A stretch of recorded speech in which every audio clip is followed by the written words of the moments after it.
switch to sports mode. Hold it in the road. When you get so mad you can explode. Hold it in the road. Bro, just stay focused on your goal. Don't let them crack the mold. The finish line straight ahead, bro. Hold it in the road. When life switch to sports mode. Hold it in the road. When you get so mad you can explode. Hold it in the road. Bro, just stay focused on your goal. Don't let them crack the mold. The finish line straight ahead, bro. Hold it in the road.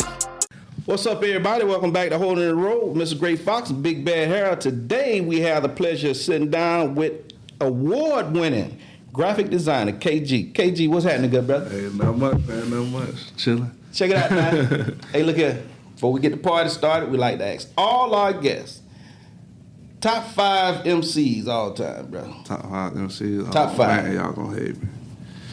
Well, you say we're going to hate you? Y'all gonna hate me. Hey, trust us. So, and I say top 5 based off of like the music I've listened to throughout my life. So I'm gonna say Big, Pac, Wayne, Kendrick and Drake. Yeah, he went old and new, so Yeah. Still, okay. Yeah, we gonna hate you for it. What we usually do is give people Big and Pac. I'm gonna ask you. I'm gonna throw you a curve. Take it off. All right, so take Big and Pac off? Yeah. No. I'm gonna throw you a curveball right off the top. All right. Give me your top Pac song. What's your number 1 song from Pac? All Eyes on Me. That's my favorite one. Okay. Yeah, I like that album. Yeah. You know what I mean? My personal favorite is Staring at the World Through My Review. Okay. And I wonder if Heaven Got a Key. My cousin a bigger Pac fan than I am. I'm more of a Bigger fan, but... Okay. Well, give me your top Big song. My top Big song? Big Papa. That's my favorite. Big Papa? Yeah, that's my favorite. I like the whole Notorious album, but... Okay. My favorite I got is... fond memories with Big Papa. Yeah. I Got a Story to Tell. I like that one too. Yeah. I love that. I like that one too. Okay. I even like how they did the remastered album. Yeah. What about you, Harold? Why you know what I'm saying? What's your favorite Pac song? Probably the one Dead Mama to His Mama. That probably is one of my favorite ones. All right. What's your favorite Big song? Besides Big Papa, I really don't know, to be honest. Because I always like Pac more than Biggie, so it's kind of hard for me. I don't really know. Hey, now one day we're going to have to ask Harold his top 5. Yeah. Hey, KG. Now, you from Tallahassee? Yeah. Born and raised.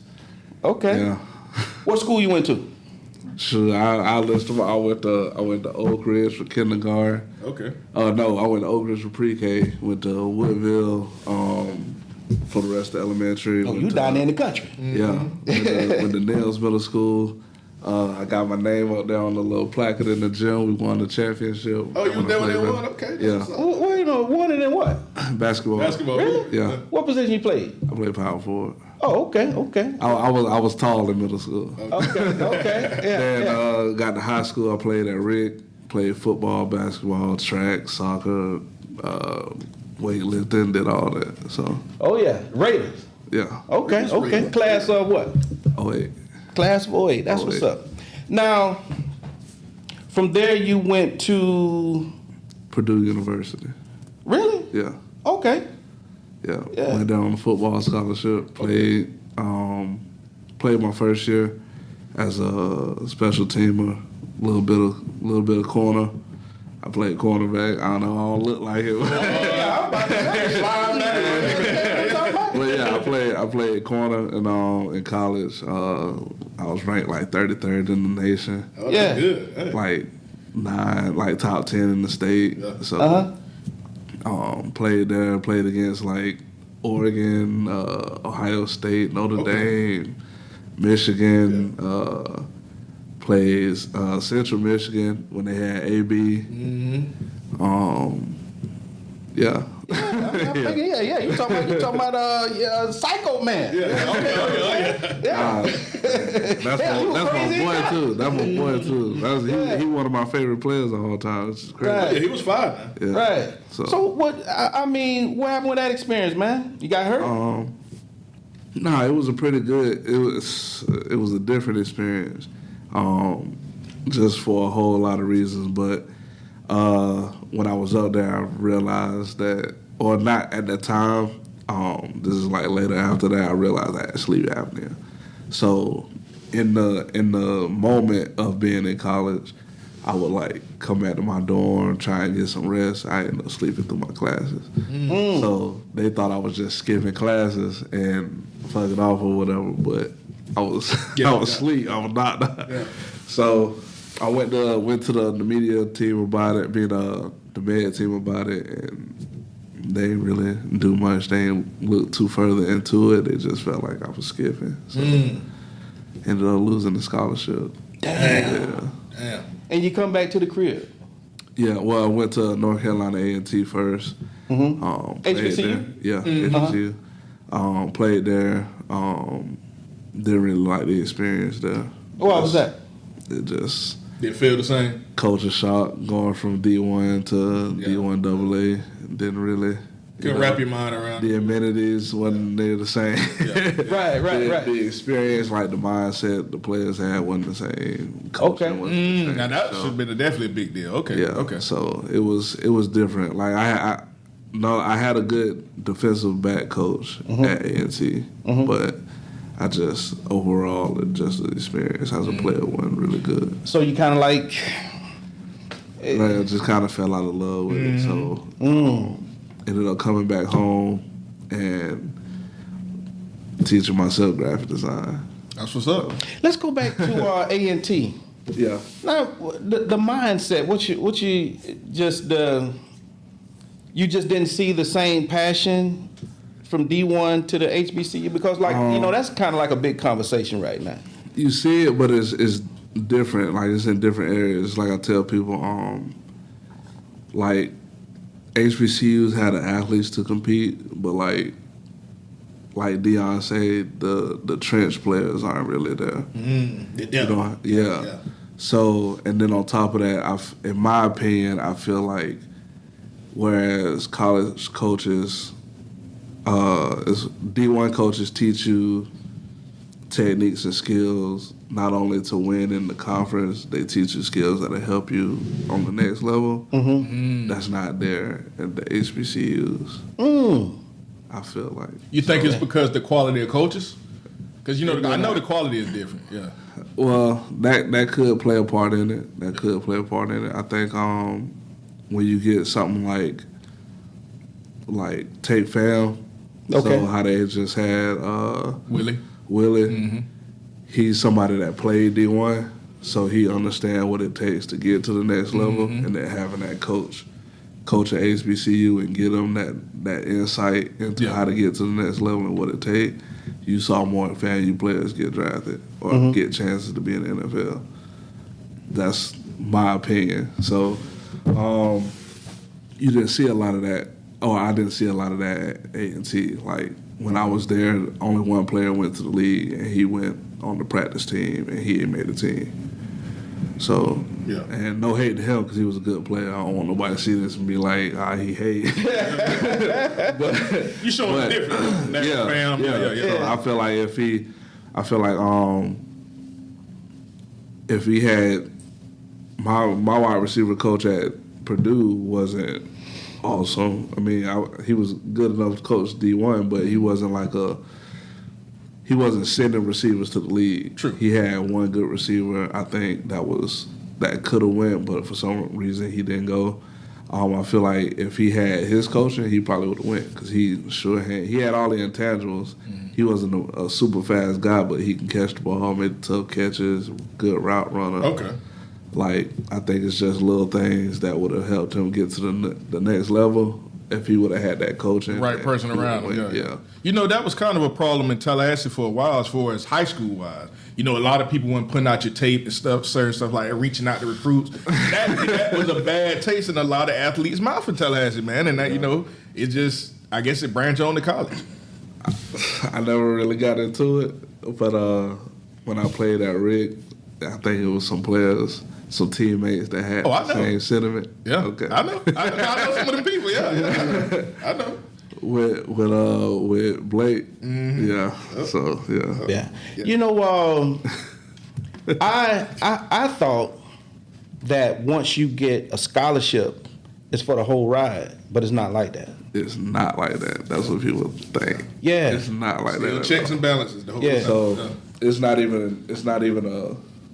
not guaranteed the whole 4 years. So what happens is you get your scholarship, you go up there, you go to your classes, you perform on the field, and at the end of the year they do an evaluation.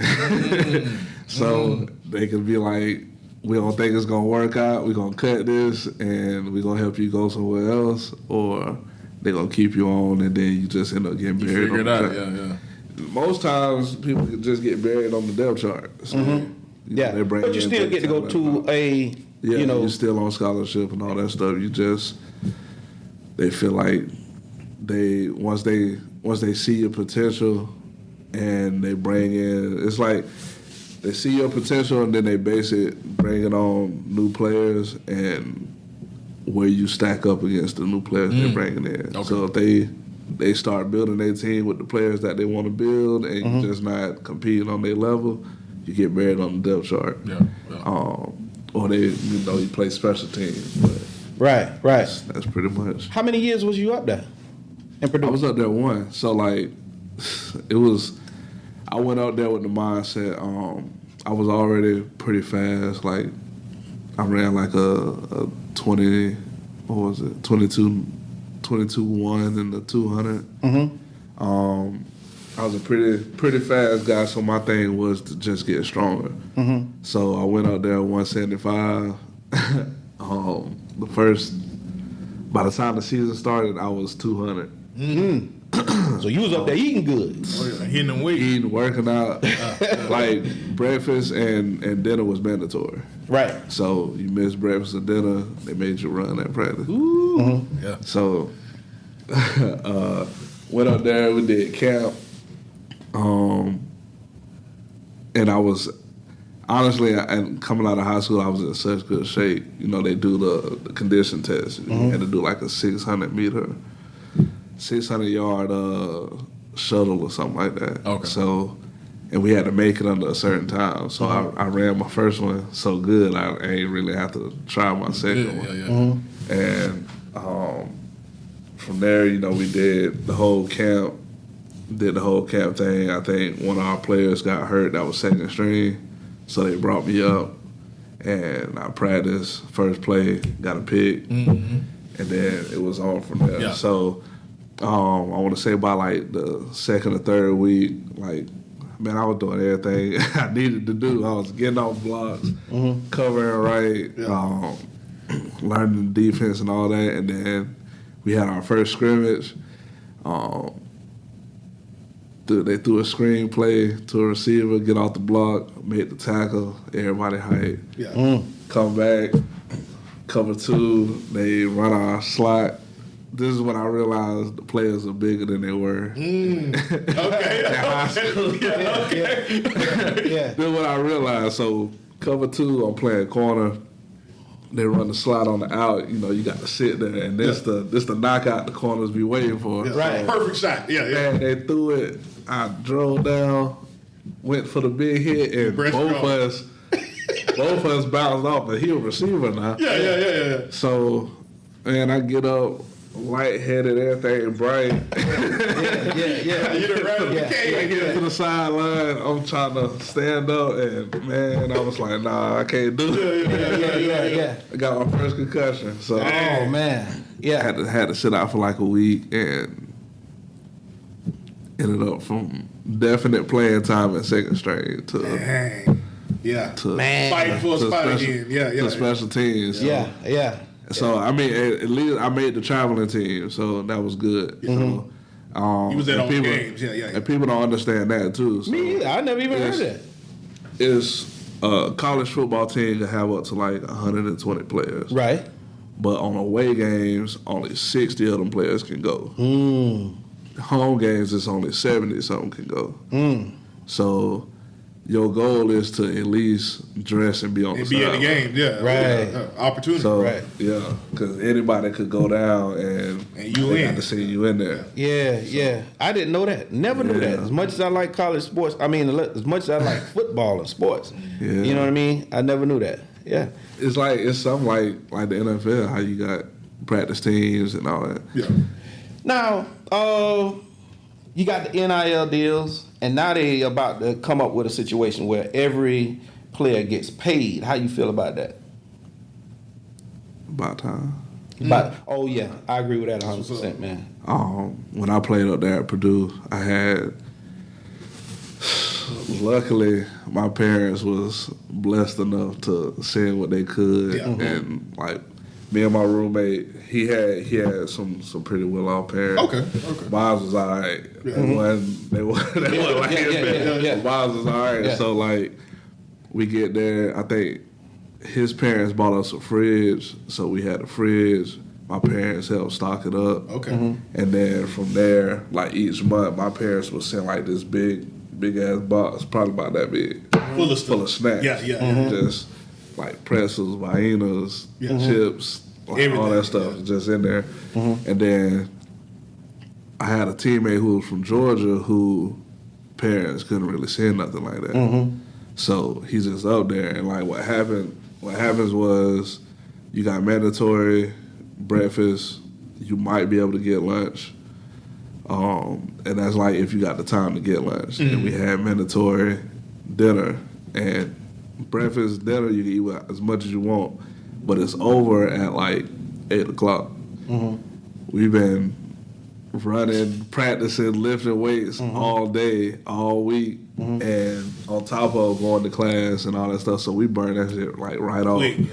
So late night, it's like 10, 11, you still hungry. They gave us a little student ID card that had like maybe $30 on it. We can go to this little underground cafe that was under our dorm and get some stuff there, but it's $30. You don't go that far, Yeah, and that's from like then until I want to say like the end of the semester or maybe end of the month or something like that. So you run through that, and now you just you got to figure out how you gonna eat. Yeah. So and then on top of that, like I said, when I went out there, I was 175. I jumped to 200 before the season started, and then during the season, I got up to like 210. So you can imagine what like some of these linemen who was 270 something, they jump up to 320 easily. Yeah, now they done jumped the whole like range of clothes, so now they got to buy clothes, stuff that they came up with don't fit. That's more money. That's more money, and a lot of them players don't have that.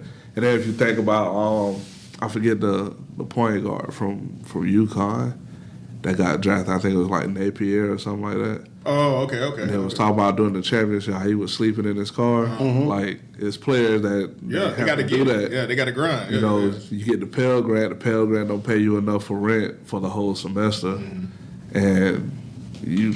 Yeah. And they on scholarship? They on scholarship. So, and what the thing is, they only pay for your dorm, I want to say like the first or second year, and that's how they did it with us. So your freshman, sophomore year, you could stay in the dorm. Okay. Freshman, you had to stay in the dorm. Sophomore year, it was a choice. Junior, senior, you can't stay in the dorm no more. You're off campus, Yeah. So that's what it was. Damn. So I know you spoke about sleep apnea. Yeah. I got sleep apnea. Man, let me tell you something. For probably about 8 years, I couldn't get no more than like 4 hours of sleep. Right. I was waking up every hour. That's what I'm saying. Then I wake up choking and shit like that, you know what I mean? Feeling like I might have to vomit or something like that. You know, I mean, it had done got to a point where I was scared to go to sleep. Yeah. Man, you like it's some people that know that's been around me when I didn't have the machine. I got a CPAP. Yeah. I got a BiPAP.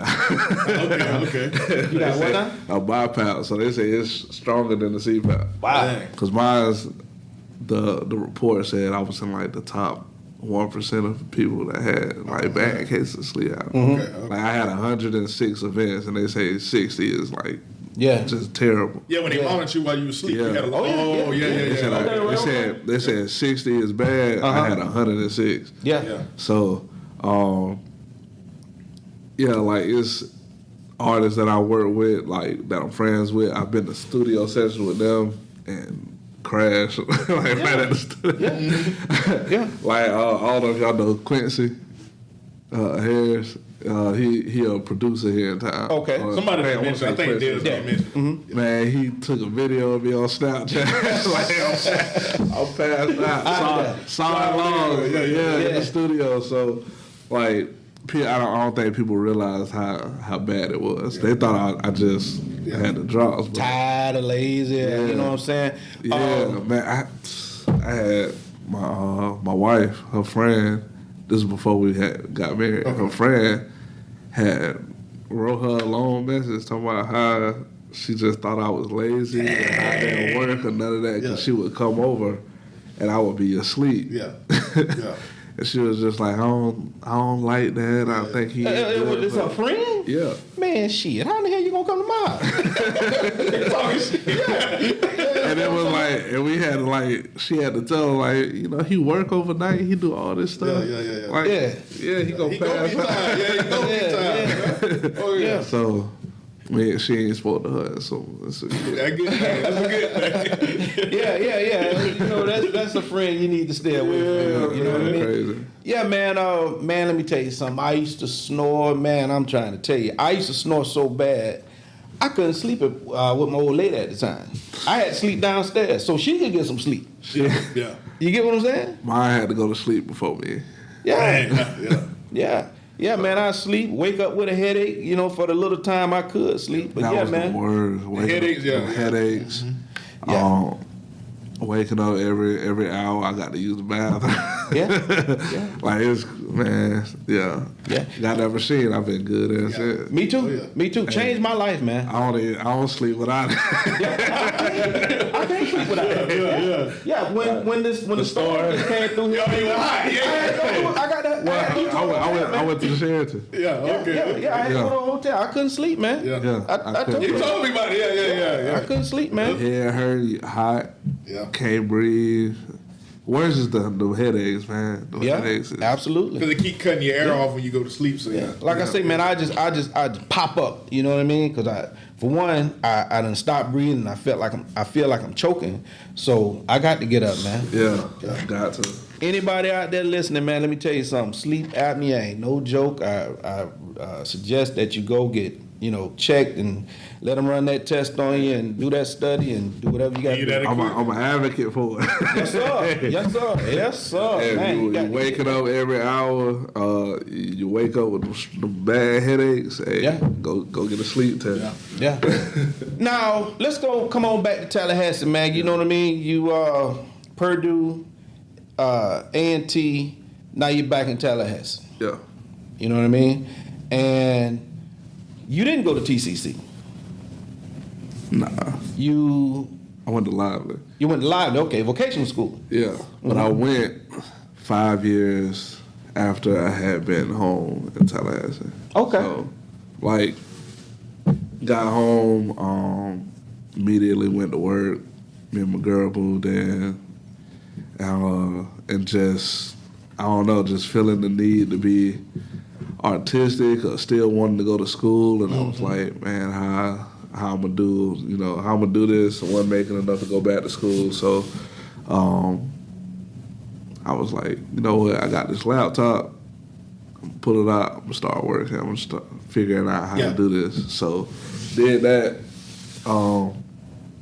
Ended up doing that for 3 or 4 years before I actually started telling people, hey, I do graphic design. Mm-hmm. So once that happened, probably did some work for 2 or 3 years and noticed, in order for me to get the bigger jobs, I had people that would come to me and be like, hey, could you do this? And then, or I would try to, apply for graphic design jobs and then, you got to have the credentials. So I was like, you know what, I'm going to go back to school and learn how to do that just get the paper at Lively. Because by that time I was pretty Good at it. Good at it. Like, yeah. So I went there, studied there, and I was so proficient in Photoshop.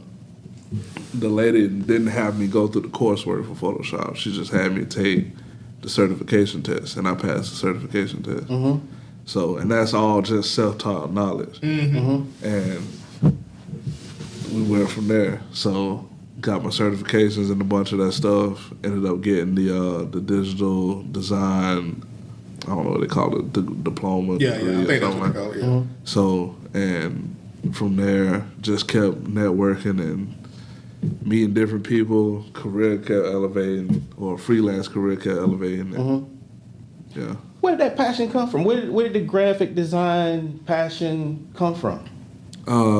Just having a fondness for art. So, like, as a kid, I was always into art. My grandpa he was a decent artist. Mm-hmm. I ain't gonna say decent. He was a great artist. To me, he was a great artist. I got notebooks of his stuff. Like right now, he passed, but I got a bunch of notebooks of his stuff in it that he drew of like cartoon characters, comic book characters. He was into comics. Got all of us in the comics. I love my dad, my uncle, both my cousins, like all of us are in the like Marvel, Star Wars, all that stuff because of him. Oh yeah. So that's dope. Yeah, so just watching him draw, like as I got older, he was teaching me like different techniques on coloring and all that stuff, and it was dope. So as I got older, like any opportunity I had to take like an art class, I would take it. And while most kids are like just trying to get through art, I was like taking it serious. That's good. Yeah, I was taking it serious. Yeah. So like everything I was making, I wanted it to look good. I wanted it to like just be presentable. And I want to say in high school, my senior year, we did like a still light drawing of teacher laid out this long table, all these white objects, shined the light on it to turn all the lights off in the class, and we just had to draw what we saw on the table. And did that. She put it in an art show. I want to say it was somewhere off over there somewhere. It was somewhere over there. Northeast Tallahassee. Cause I'm looking, I don't even know. Yeah. That's north. So yeah. But yeah, that was where the passion came from because I was just so into it, seeing my granddad do it. Was always drawing as a kid. My son do the same thing now. So I'm trying to cultivate that in him. Yeah. And once I got to high school, it turned into graphic design because I needed to figure out what I wanted to go to school for. That I could survive off of and make some money. Oh yeah. So I figure why not do something that I think I would like to do that could take care of me. Right. And that's how we got there. My daughter is in school for art right now up there at Georgia State. Now, I wanted her to be an engineer, but that's a conversation for another time. You know what I mean? But yeah, she's in the art. I mean, what kind of is it, like fine art? I have no idea. No. I have no idea. I know she says art, and I don't know if it's graphic design or anything. Now we move into, how did you get in contact with Lola Brooke? How did that come about? So I met Lola Brooke here in Tallahassee. Okay. So long story. It's a long story. Take your time, good brother. So we ain't got to go to work. So here we go. So a while back, there was a promoter here called ICNT. Okay. So she decided to come up with this like artist showcase, whatever, had these DJs come through and, like just curate the event. Artists would perform, win a prize, and then I was one of the trying to get my brand out there, I was like, hey, for every artist that win, I get them a free cover art. Okay. So we was doing that. So it worked for a little bit, and then stuff started breaking down. Not on my end. So, but in that, one of the DJs really liked my work. So he was, some years later, met this guy. He was like, hey, got these people from New York. They need some artwork. I know you dope. Come through, let's talk, figure out what we can do, make it happen. So went over there, met with them. They was like, yeah, we need X, Y, Z. Can you do this? Yeah, how much it's gonna cost total? It was like, all right, we're gonna pay you X amount a month. Just come and do some stuff for us. All right, cool. X amount a month? Yeah. Oh, okay. So, after getting like close with that guy, he was like, hey, what I'm trying to do is get the owner of this management company in New York, bring all his artists out. Like, we go back, same neighborhoods, all that stuff. So, trying to get him to bring all his artists out, and it happened. They ended up performing at Coliseum, RIP Coliseum. And one of the artists was Lola Brooke.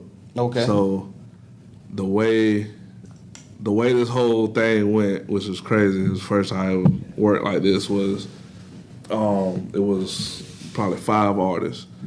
Went over there to the apartment early in the morning, like 7 in the morning. I dropped my wife off, go straight over there. It's like 7 in the morning.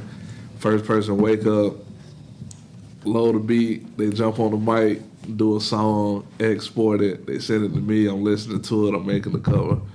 While I'm making the cover, somebody else they loaded up another beat, they on the mic, doing a song. As soon as I get done with the cover, they send it, the new song, I'm doing the cover. We did this like all day for a week.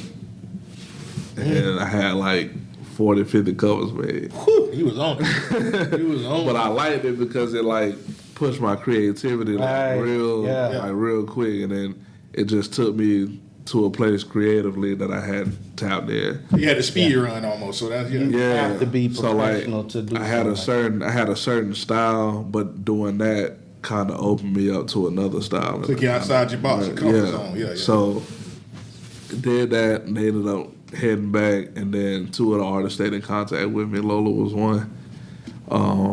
Then the other one, Bleezy, we used to do some stuff on and off. Okay. But then she just consistently stayed in touch with me. So every now and then she'll, hey, Debryne, I got a song, do the cover for it, do the cover. They'll pay me, go about our business, and I just like support her. And that's dope. I'm like around here playing the songs, and don't nobody really care because they don't know who she is. But I'm like playing the songs, I'm singing the lyrics, and I do that with all the artists that I work with. Like, I get in the habit of listening to the song so much and creating the cover that I can't help but learn the words to it. Yeah. So become a fan. Good for business too. Yeah. I'm listening to them, and like I'm promoting it, and be on Instagram and people be like, oh, they your favorite artist? And I'm like tagging the artists I work with.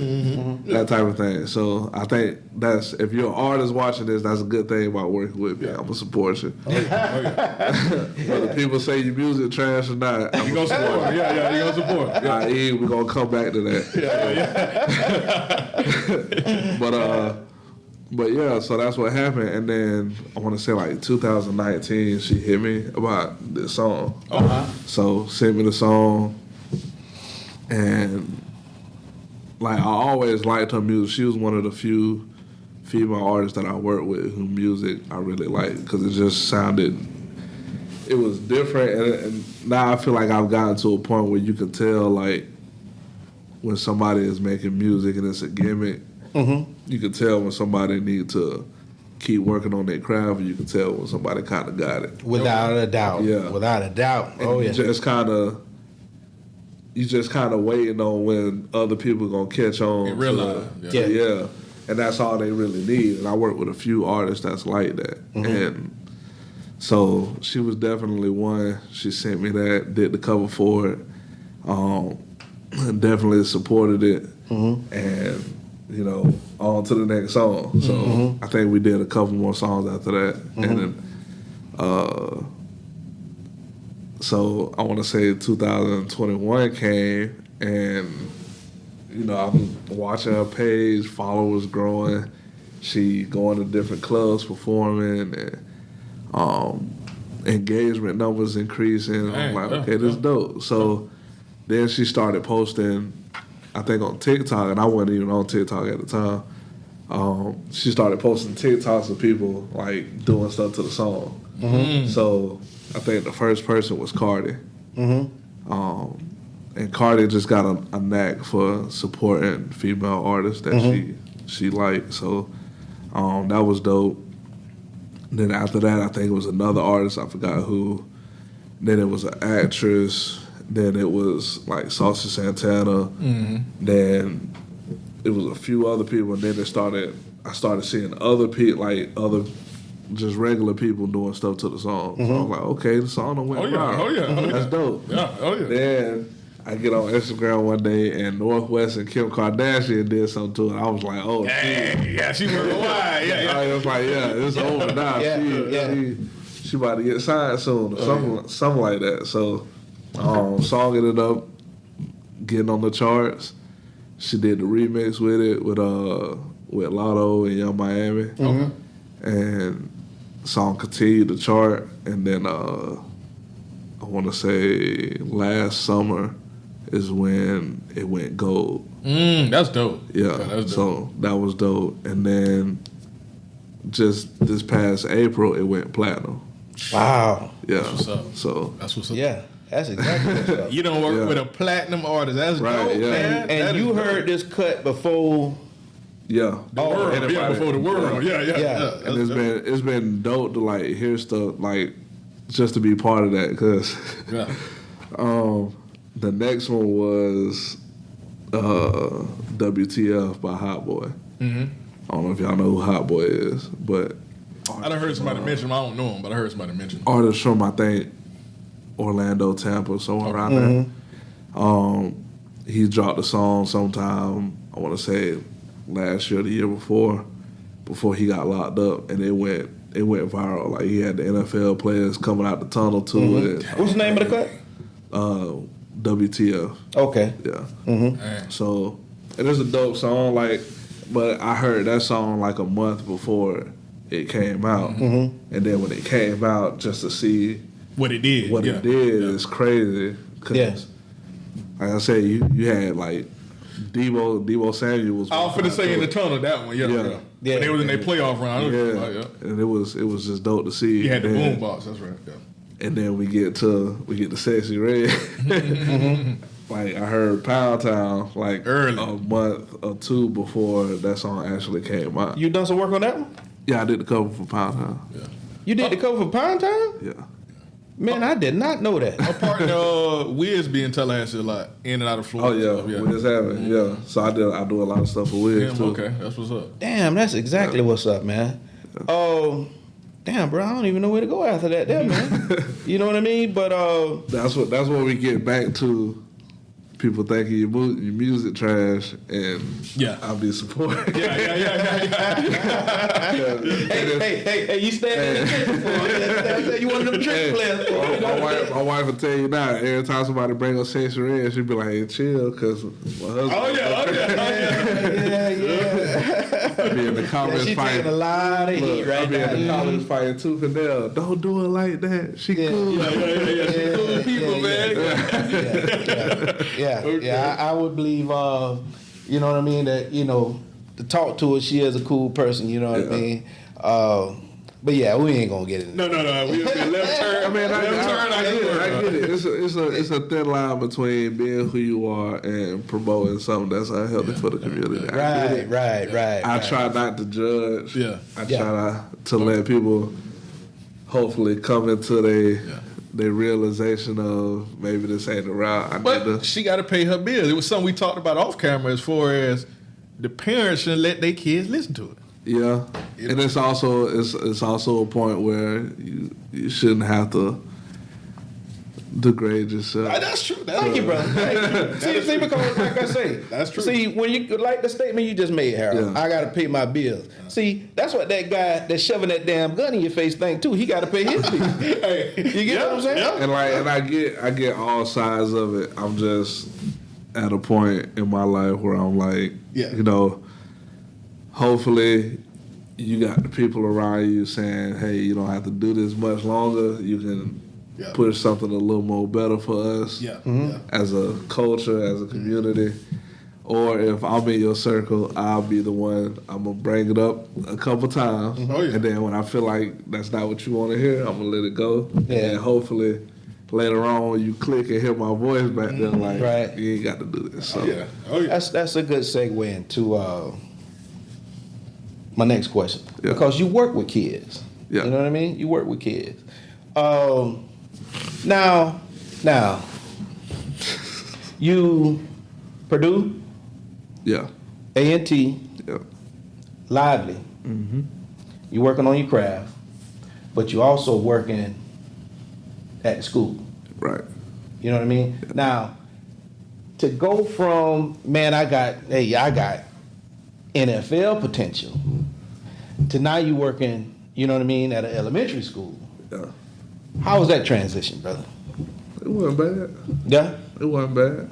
Like, I think once I left it alone, once I told the coach, like, hey, I think I'm done playing football, I had made up in my mind that was it. So like, once I got home, I played flag football, but that was just solely to stay in shape. That wasn't me living out no aspiration. That wasn't me out there telling people who I was and where I was ranked and all. I wasn't doing nothing. I was just solely playing to stay in shape because I just like running around. Like, a lot of people have trouble letting that go.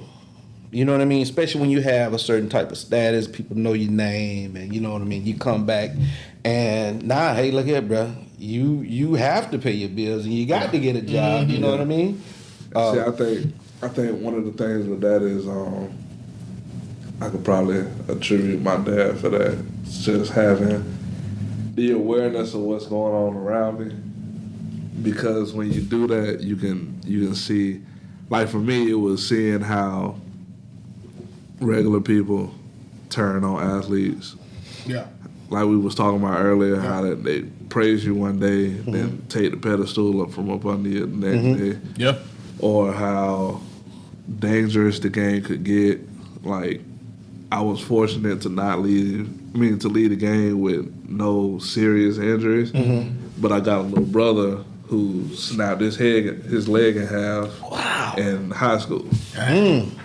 Just a regular routine play. So, like, everybody not fortunate enough to have that awareness, that insight, just to see all of that stuff. And then we talked about what I saw in college with teammates not having enough to do. Just regular, like get their basic needs.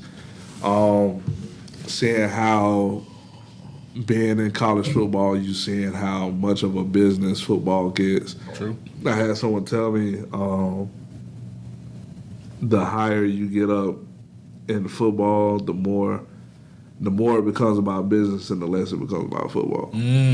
So, and you see that with how people can move. You can't say certain things when you in a certain position. You always have to be professional when the camera in your face. And like, I don't know, I'm one of them people, if I got a problem or if it's somebody to blame, like solely, I want to be able to say, it was him. It was his fault. Hey, and the very next week you in a different color jersey. Right, you feel me? And like that's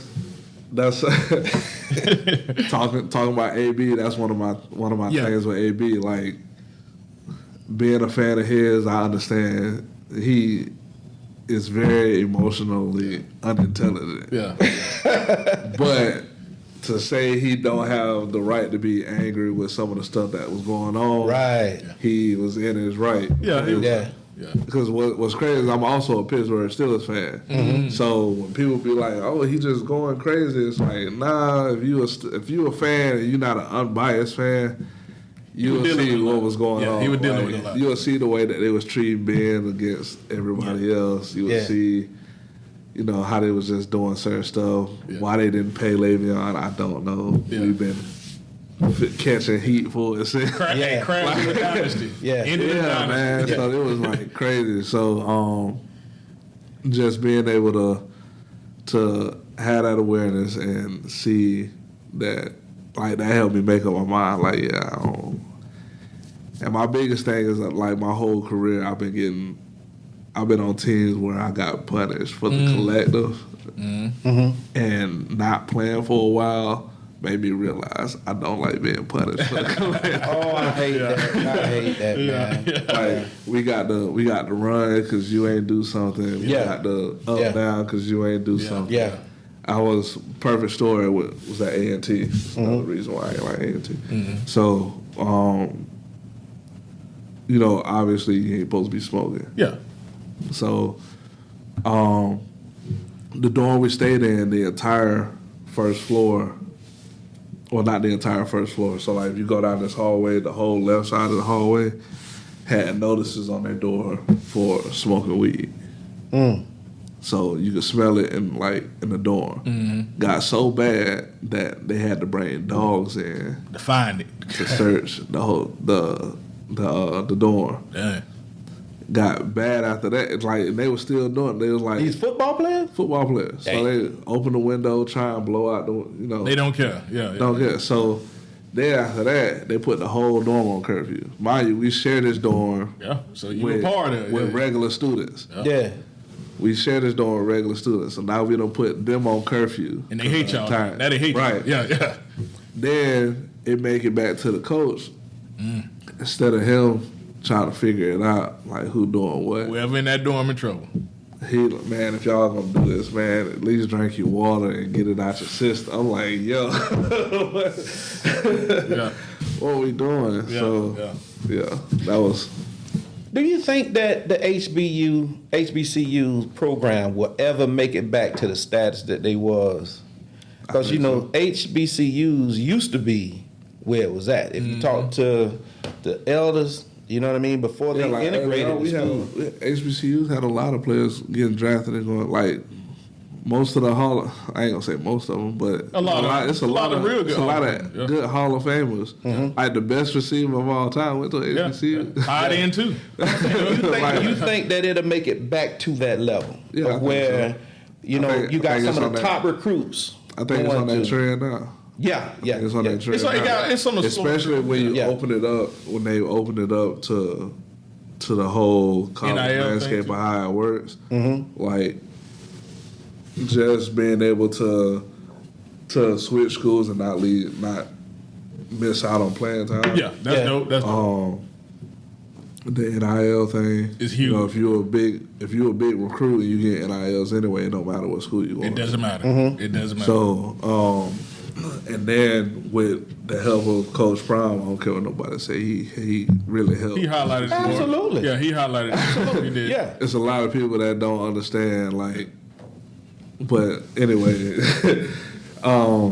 what he did, you're starting to notice it's at least 3-star players, 3-star athletes coming to HBCU, and that's never really happened. No, not on a consistent basis. Even in Porter, I've been seeing a lot of them getting great people. So I think that's the thing. And then what's happening also is that with those players that's in the portal, they're seeing how they're either being treated at the D1 schools, or the experience not what they thought it was going to be, or they're not getting the playing time because they got to wait behind so many people, or it's just the plain politics. They get there, they play their year, and then they leave and go to a HBCU, and that's only going to make the competition better. Yeah. Now, like I say, with them paying players, do you think that's going to, keep that separation there? Because I'm pretty sure you're not going to be able to make the money that you would make at Alabama, that you would be able to make that versus fan. That makes sense. I don't know. I don't know. It could definitely tip the scales like it has in the past. For like bigger schools like Hampton for sure. Yeah. FAMU. Maybe Bethune, maybe Norfolk. The more popular ones, yeah. A&T is even kind of popular. Yeah, A&T. Yeah. Like, I'm pretty sure that they'd be able to take care of the players the way that other schools can't. Yeah. So, could that possibly be a counter move to the growing trend that you were just talking about? As far as, you have these, 3-star recruits going to HBCUs that could, hey, you know what I mean? They on the rise, so hey, look here now. It could. My whole thing was I didn't agree with the NIL situation. My thing was maybe players should have just been given an allowance while they was there. So enough to take care of, like, if you're staying on campus, we're gonna give you X amount a month to take care of food and clothes. Yeah. That's really all you need. Once you get off campus, we're gonna give you, you tell us how much your rent and your lights is. You give us, the documentation saying this how much it is. We'll take care of that plus food and clothes. So you can focus on your sport. Whatever sport you're on, you can focus. Yeah. But giving an 18-year-old $2 million, $3 million, yeah, that's crazy. So it's but every player don't get that money though, right? Not every player, but still giving them a substantial amount of money while you in college, you just coming out of high school, could be like disastrous. No, because I don't understand I understand the NIL, but I don't understand. I mean, I don't understand all the stipulations either. Right, because I'm removed from like I say, if you just make the team, you get money, or do you have to get like an endorsement from somebody to get money? I think you got to be endorsed. Got to get endorsed. Yeah. So like when the FSU players was getting their NILs when it first happened, I think Game Street Pies endorsed the whole offensive line. Yeah. So I don't know what all they deal and like entailed, but that's when they give them somebody at least have to approach you or feel like it's reasonable to get in business with you. It's just like acquiring a brand deal. Yeah. They give them an allowance basically as well. So you can take somebody like the quarterback of a popular team. Yeah. And they can get $20 million. I think like Jordan Travis had endorsements with 3 or 4 people here, a hotel here, maybe like a restaurant or something. I think Hotel Duval. Yeah, he had a couple of them. Yeah. He did. So I think popularity also plays a role in that too. But there's no cap on the money is what I'm asking. No. There's no cap They on can the money? be fully marketed it like whatever. Yeah. Just like an NFL player. They made it a full business. Another question, this could be for both of y'all. A partner of mine that I talked to every blue moon, he went to Florida State, James Colton. He's an ex-player, older dude, Big Game James. He said if it was multiple millionaires just decided to take fam, for instance, if LeBron just said, hey man, look, this is my school, he can give the players, he can go get any recruit out there. I'm going to give you your $500,000 to come play for fam. And Samuel Jackson, I'm going to give you $500,000 to come play for fam. You can literally go recruit and grab people. I think that's what they stopped it as, because even though they get the NIL deal, the payments have to go through the school. They got to go flow through the school. Yeah. So, I mean, I'm pretty sure if they don't agree with somebody's image for the school, then they're not going. But if you got those type of boosters, you can literally go recruit anywhere and just grab people. You could. Yeah. Man, that's crazy. But it's good because it's like now, if you think about that, what happened to Miami probably never would have happened. That's true. Right. That is true. So, yeah. Because they was already ahead of the time doing that. That's what they were doing.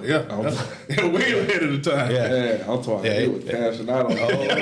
Yeah. You talk about forward thinking. It was decades ahead. Way ahead. It was decades ahead of the game. Yeah. You know what I mean? Mm-hmm. But yeah, man. We was talking about shifting gears a little bit. You know what I mean? Because you're in the school system. And the rise of private schools versus public schools. Okay. How do you feel about that? You think that's a good thing or a bad thing? It's a bad thing. You think it's a bad thing? Yeah. Why is that? Because the only reason we got the rise of private schools is because they're trying to funnel the money out of public schools into private schools. That's the bottom line issue. Like, our politics here in Florida, I hate getting into politics, but our politics here in Florida, we've allowed some very like far right thinking and to get placed into the public school system. And you got like groups like Moms of Liberty and stuff like that getting into these school boards, and they're like dismantling the school systems. And like, you know, we had a mass like book purge. I heard about that a few years ago. Just this past year, before we had book fair, which probably a lot of parents probably don't even know this. Scholastics, you had to check off that you wanted diversity books in there, and if you didn't, they weren't gonna put diversity books in the book fair. Yeah. So I brought it up to our librarian, and she was like, "Yeah, we're not even using them." Yeah. So, Scholastics. Yeah. So she was done using them because of like the split of money that the school would get anyway. So she had started looking for other ones to use, and I want to say last year we used somebody other than Scholastic. Okay. And this year was the same, but it's like now they're trying to keep, you know, books to help with representation and all of that stuff out of the libraries. Diversity could be a very, I think the word is ambiguous. You know what I mean? Word. What types of diversity? I mean, I think, in my opinion, I think all diversity is good diversity. Being able to exposes the word, but really is just showing you that this stuff exists, and then that way you're not so taken aback by it when you come across it in the real world. I think is a good thing because, you know, I know people have their thoughts on like sexuality, people have their thoughts on transgenderism and all that stuff, but I think if more people, you have the decision to learn further more about it if you want to or not. That's on you. But I think having the knowledge of what it is, what it isn't, helps with all of us living together collectively and being able to coexist. Right. So I think being exposed to all diversity is a good thing. Even for a child? Yeah. Yeah, that's where I was about to go with that. Like, at what age? I mean, because most times, you know, the whole pushback, the majority of the pushback, like you say, is with the age range. Nah, not the age range, but I'm just saying the type is we'll just go ahead and be blunt with it. The LBGT, you know what I mean, transgender and all those, you know, the letter people. Yeah. You know, now on the back end of that, they'll throw CRT up in there. You know what I mean? Yeah. But at the front end, it's the LBGT. Yeah. You know. See, and that's the thing too. So like, you know, this quote going around that if you don't stand up for other people's rights, when it's time for people to stand up for yours, ain't nobody gonna be left. So that's kind of one of the things you have going on. Everybody's rights are being attacked. You know, people of color, LGBT, you know, a lot of people, other people of color, and then when the women's rights thing came, and all the white women was looking for help, couldn't nobody really say nothing to do nothing or wanted to do anything because y'all let everybody else, you know, y'all let all this stuff happen to everybody else. Yeah. It was, and that was the backlash from white women saying the whole time during the Trump thing, yeah, we're not gonna vote for him, all of this, and then he magically get in office, and it's because of the overwhelming number of white women voting for him. So, I guess my thing is with children is you have to. I think you have to be prepared to have them come to you and have that open conversation with them. Working in a school, the kids getting the information from somewhere. Yeah. So just because you don't know that they know about it, they probably know about it. Cause It's the evil thing I just don't like is that we know our teachers have to do an amazing job with our kids. You know, it's all type of kids that come there. That conversation that like you was just having, I would prefer to have that with my child instead of a stranger. Because that stranger, have no idea who some of these people are as far as you see the pedophilia and the different stuff that's out there in the world. So are you doing it for the right reasons? I totally get what you're saying. I think most teachers are doing that to what's the word I'm looking for? 9 times out of 10, like de-escalate the situation. Okay. So, prime example, we had a kid in class. I don't know if I should be saying it, but we had a kid in class, and apparently some boy was staring at him. So he don't know why the boy was just staring at him. So, and being in the elementary school, kids do all kind of stuff. They do to just annoy people, get on their nerves. They kids, try and get a laugh. Yeah, they just being kids. So who knows why the boy was staring at him? He was like, "Why are you staring at me? You must be gay." Yeah. And he in 4th grade. Yeah. So teacher had to pull him to the office and was like, "Hey, you can't say stuff like that because that could be offensive. That could put a target on their back. You have no idea what you're doing by saying something like that." Yeah. And I think in most cases, that's how it's been brought up to teachers. Like, they just doing their job, and out of nowhere, that hit them. A kid will say something or do something, and now you got to hurry up and douse it out without trying to be offensive to the kid. You got to tiptoe around it. Yeah. And not give them too much information.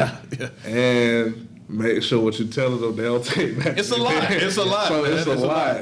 It's a lot. And I think the misconception is that you just got teachers out there like telling kids this is okay, this is okay, this is okay, and when that's not really the case. It's really like you can't just be saying egregious stuff. Right. Because it's not the time or the place to say that. So, and we don't want to offend nobody because, what if he is?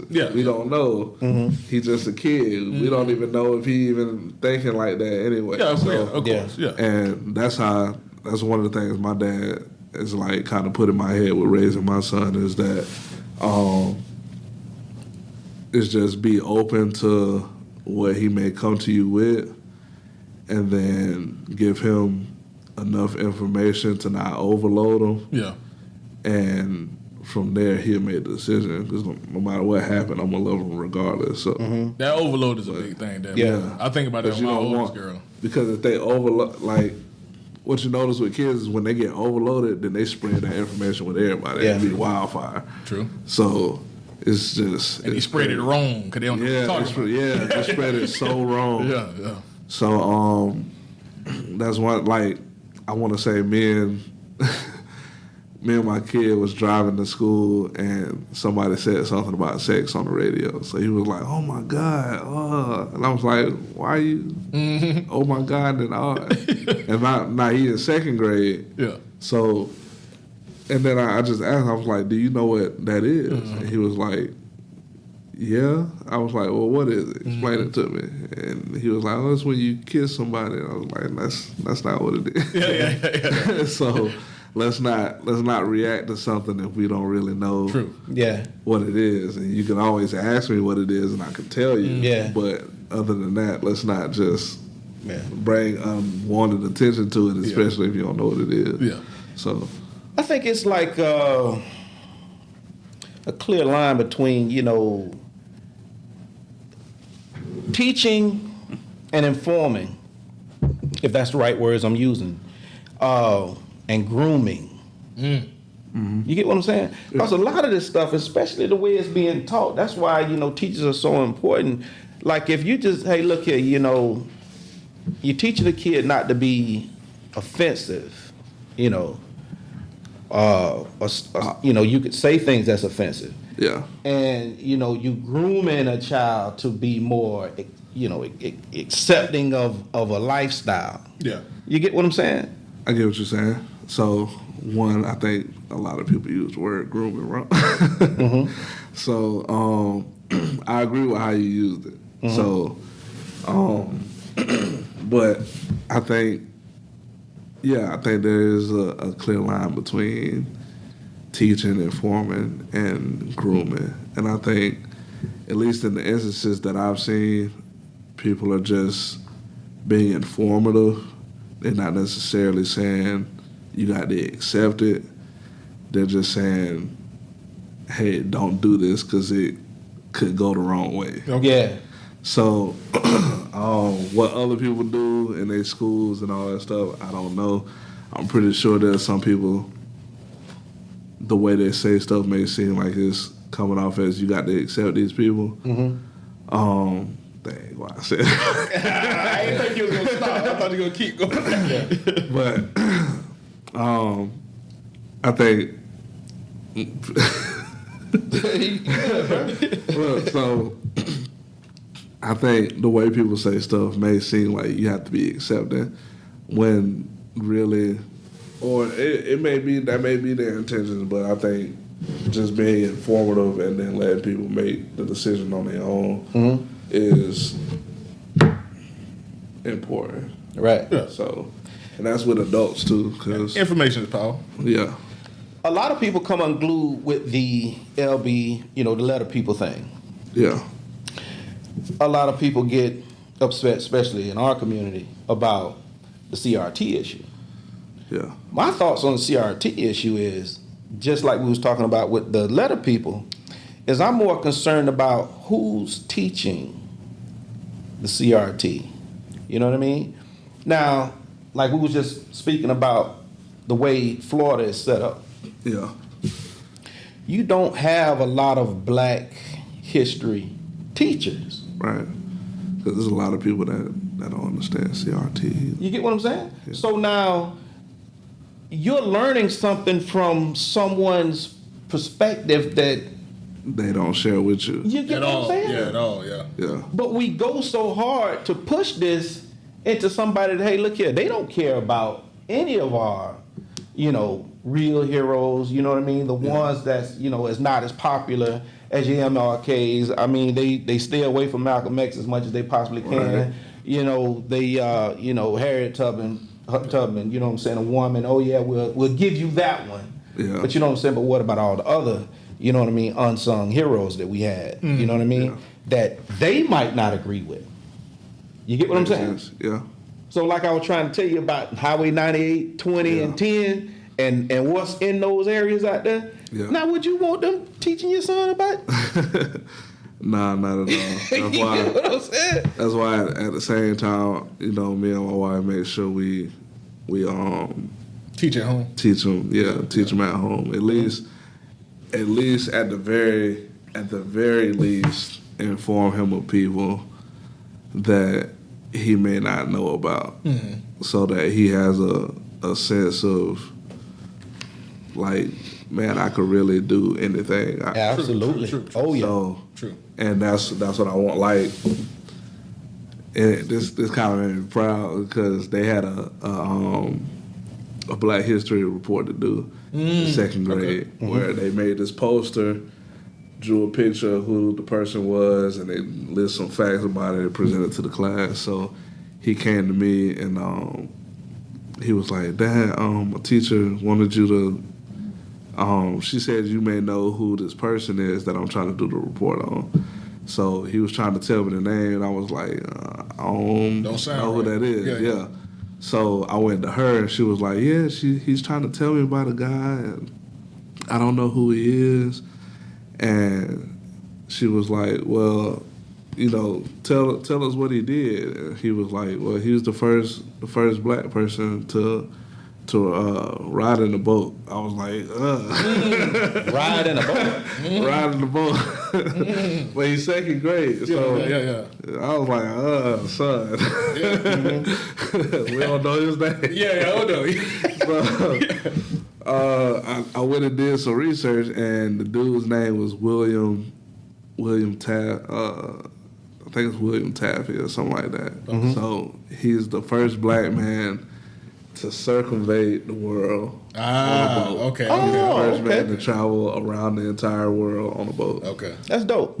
Yeah. And I was like, oh, Yeah, that's a lot better. You taught me something today. Yeah. So, because I didn't know a black man had did that. Right. And he's the third person, the third or fourth person to ever do it. Oh, that's dope. Yeah. That's Now, when dope. it comes to teaching a subject like that, like we're talking about CRT, a hot button issue, to your son, do you feel that it's your responsibility to teach that? Yeah. Now, why should it be any different from the alphabet people? You understand what I'm saying? Or the letter people, for you to teach your son about sexuality, you know what I mean? Things like that, being accepting. You get what I'm saying? Because just like you said with CRT, if you have a skewed perception of it or a biased perception of it, information ain't gonna come out true or unbiased. So I think, not saying that it should be solely taught by teachers, but Right. I think in that realm, teachers have an obligation to be unbiased, and most times, I would say in at least 85 to 90% of the times, teachers are gonna be unbiased. I ain't gonna go that high now. I just think I wouldn't give it that. it's hard to put a teacher in that position. What did you say? You said 85%? 85 to 90. I I say that because when you're dealing with multiple personalities, you kind of got to be. Yeah. Well, what I was trying to say is, I think it's not good to put a teacher in that spot as far as the school board that you have to get on these subjects because it's so deep. Now, if it happens, and then they can say, okay, now I have to circumvent this one issue, but not try to do it amongst all these kids because you don't know what I'm teaching my child at home or what they teaching their child. And I might ask that question wrong. Yeah. And with them being, whether you white, black, Mexican, whatever you are, you're that before you LGB or any other thing. You know what I'm saying? That's how I'm gonna see you first. So I think that's hard enough on its own without bringing in everything else. I think that's just it's just hard. I can agree with that. Yeah. I can agree with that. A hot topic. There was a teacher. I don't know what state it was in. I think it might have been Texas or somewhere. Right in the hair. Yeah. Now, do you think he was out of line for that? First, I'm gonna say I wouldn't do it. I wouldn't do it. Dangerous water. Just because of the climate. Yes. Thank you, good brother. Thank you. Being aware. But if from actually watching the video of what was happening, and I think given the situation, I don't think it was quote unquote wrong. I can see how people say it's unethical, Inappropriate. but I've seen it's like because I've seen like he said, I've seen white teachers do the same thing. Nothing ever come from it. I understand we live by a different code, and I get that too. Yeah. I'm also somebody at the school who a lot of the kids like, and like from all grades, and I got kids that'll come up and run up and give me a hug, and I got to be careful how they hug. Yeah. I got kids who think it's cool to cuss around me. I have to nip that in the bud. Yeah. I got kids who know who Sexy Red is, so they be trying to sing the songs. I'd be like, you can't do that. This ain't the time or the place. Oh, yeah. So I think it's being aware of, I don't know, just being aware of everything. Yeah, for real. All the possibilities. Yeah. Yeah. All the possibilities, So Like, I don't know would I have done it? Nah. Yeah, because of the climate. Because when growing up, it wasn't nowhere near that bad. You know, we know social media went like that, but like now, I be hesitating to tell somebody their daughter look cute. Oh yeah. You got a beautiful daughter. Yeah, they might take it. Nigga try to shoot me in public. I'm gonna do you another one. Even on social media, Facebook, I be careful to hit the love button. You understand what I'm saying? You know, like if somebody say, you know, it's my daughter's birthday or whatever. Yeah. You showing love. The girl beautiful. You know what I mean? You might hit that love button. They might take it. Yeah. Even with dudes, just like they'll say something and be like, I love what he's saying. I don't know if I want to heart it. Yeah. It might look different. Yeah. This nigga gay, huh? I don't want to. Love my damn right, man. You understand? There ain't nobody on that. So it ain't the same. And it's crazy. Like we got to do all this mental gymnastics. For something simple. Just for social communication, and then still have to deal with work, family, it's a lot. It's a lot, man. But I'm gonna tell you what, though, it lets you know that you are aware of the climate, and you should always pay attention to the climate. That's what got that brother fired. Look, if it's one thing my pops taught me was have awareness. So I'm gonna be aware of everything. Hey, look, we just remember watching went out of town to Orlando, and I want to say when we landed, before we left, we was just sitting in the airport and I called him. I was like, "Hey, we finna get on the plane," and he was like, "All right, man. Y'all be safe. Hey, keep your head on the swivel." I almost told him, "Man, you know, child." But I just laughed and was like, "I got you, Pop." Yeah, I ain't gonna never go nowhere or do nothing and not have no awareness. So. Gotta have awareness. Oh yeah. Check this one out, bro. I got another one. Curveball for you. Name me something that you love about 2024 black culture. Something that you love about our culture. This year or just in general? You can go either direction you feel. Name something that you love about our culture.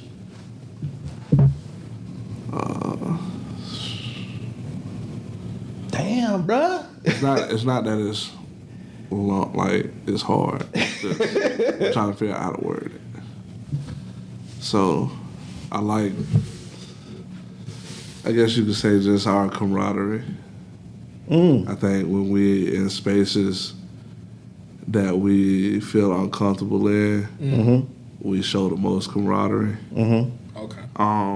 In spaces where I feel like we're very comfortable in, we tend to feel like we got to compete with each other. Right. But I love that when we're in uncomfortable places, we go out our way to make each other feel comfortable, so that we don't have to worry in those spaces. Okay. That's exactly what's up. That's a good response. Name something that you wish our culture just do away with.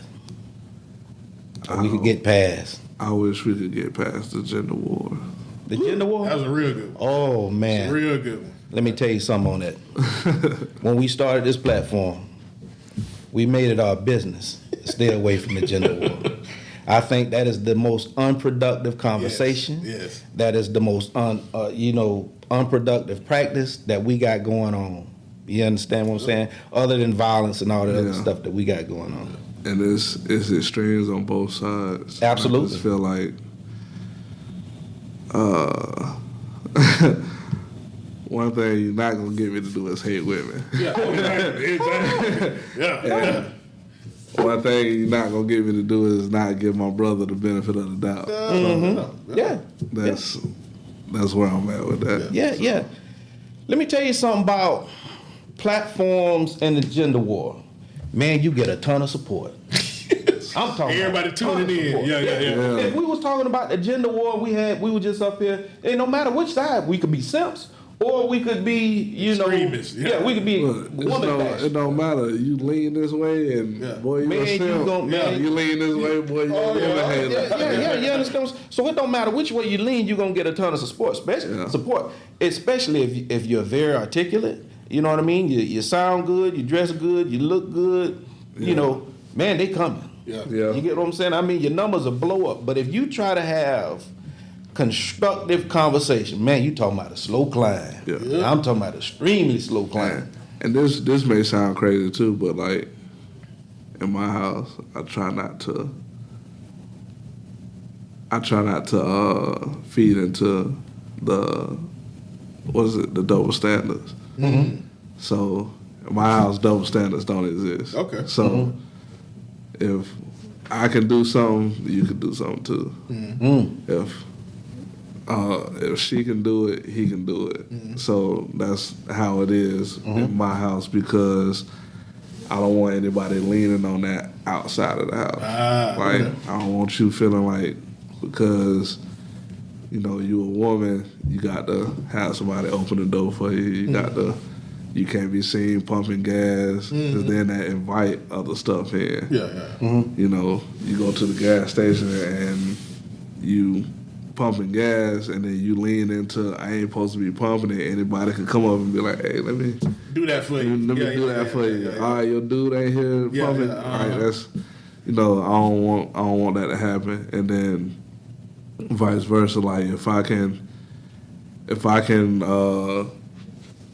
hang out with, I don't want to say that. So, but I was gonna say, like, if I could hang around women or something, then she should be able to do the same thing. But because I don't, that Right. So, You're keeping it equally. I just want it to be equal, and then that way can't nobody lean on something. Let's go to that pump. Now you don't mind your wife pumping gas? I mean, I don't. I dig this right here. For a person to approach a woman, you know what I mean, with that, hey baby, the way you pumping gas, whatever. Boy, you playing a very dangerous. You talking about the climate. You get what I'm saying? Yeah. I mean, if you go with that attitude, well, hey, bro, I ain't know. I just seen her here pumping gas. I thought she was single. Well, nah, bro. Because now I do have this thing where, like, so when we first moved into our apartment, and she, the woman has to take out the trash. You be like, yeah, I get it. And then 5 minutes later, you see her taking it out. And I have to get it. I'll be like, hey, don't do that. We just moved over here. Nobody get no idea. Let me at least do it. Let me at least do it 3 times, and then you can do it. You can do it. Oh, we can do it on and off since then. So. But or like when we pumping gas, like it's been times where I've been on a business call, or I've been doing like social media stuff, and I'll be in the passenger seat the 1 out of 100 times I'm usually driving. So and then she'll get out and she'll pump the gas, and then I also think people who insecure in that will be like, everybody gonna think I'm just some nigga sitting in the passenger seat. That's overthinking, like, I don't know what, man. Because if you wasn't there, guess what she got to do? Pump her gas. That's what you got to do, man. And who's not to say she's spending my $50? Getting because like I said, I really don't want to travel too far down this road, but the whole 50-50 conversation or whatever. Let me tell you something, man. I know how to wash clothes. I know how to clean up my crib. Cook. I know how to cook. Yeah. You know what I mean? In my house, it ain't no such thing. Yeah, I understand what I'm talking about. I know how to do everything. It does. You know what I'm saying? That it takes to survive. Yeah, that's what it should be. You know what I mean? Now, when we on the same team. Yes. When me and her first moved in, I was the only one working. She was going to school. I was taking care of everything. When I decided to do graphic design full time, it flipped. Yeah. And then when I was able to get on my feet, and that wasn't to say I wasn't doing nothing. If she took care of the bills, I took care of the gas, what we was gonna eat, how we was gonna move around, that type of thing. Because I was making like little lump sums of money. But then once it got stable to where I could take care of everything, then. Or most of things, then that's what happened. So, and then on top of that, I think a lot of people just look at providing as the only thing. On the thing you do. Like, Yeah. Nah, so like a lot of women's arguments is, yeah, I go to work, but I come home, I cook, I clean, I do all of that. If you a dude and you just go to work and come home and that's all you do, like, yeah. You kind of become a detriment. Yeah, I don't know why she's still. Yeah, you're becoming a detriment. See, that's also a little subjective too, because it depends on what type of work you do. Now, that's true. If you like back in the days where you working on the damn railroad, slinging a damn sledgehammer all day long. Yeah, I'm pretty sure you ain't gonna want to come home. You got the energy. When I come home, I used to get flack. I used to drive a cement truck. 15 hours a day, bro. You know what I mean? And my old girl used to get on me about me not wanting to go nowhere. Baby, I've been in traffic all damn day. And this is what to be in traffic and I got to drive. That's what. Listen now, baby, we can go anywhere if you drive. You got to drive. Hey, well, you know that relationship didn't last. But that's again like I think it would all be good if they ended the conversations with, this is not a one-size-fits-all thing. It's not.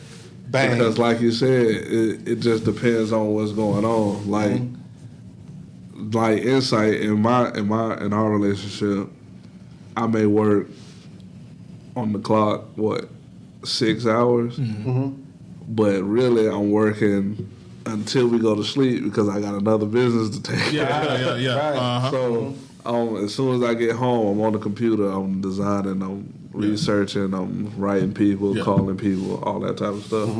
And then, you know, she does her job, and now she's gotten to a point where she's doing stuff for her family, and she on the computer. So everybody busy. Yeah. So, and it's come to the point now where we got a lot of time to make sure our son get things done for his school. Yeah. So it's teamwork. It's a partnership. Yeah. And the understanding each other, understand each other, and everything. Understanding the communication is gonna be the biggest thing. When you look at the climate, there's no way. I'm so glad I didn't grow up at this time, because it's not about being together. It's about being separate. It's about I did more than you today. It's pointing fingers. That's not how it is, man. And go ahead, bro. I was gonna say I just don't think people are communicating. That's all it is. Nope, is I meet you, we go out on a date, we talk about some superficial stuff. Yeah.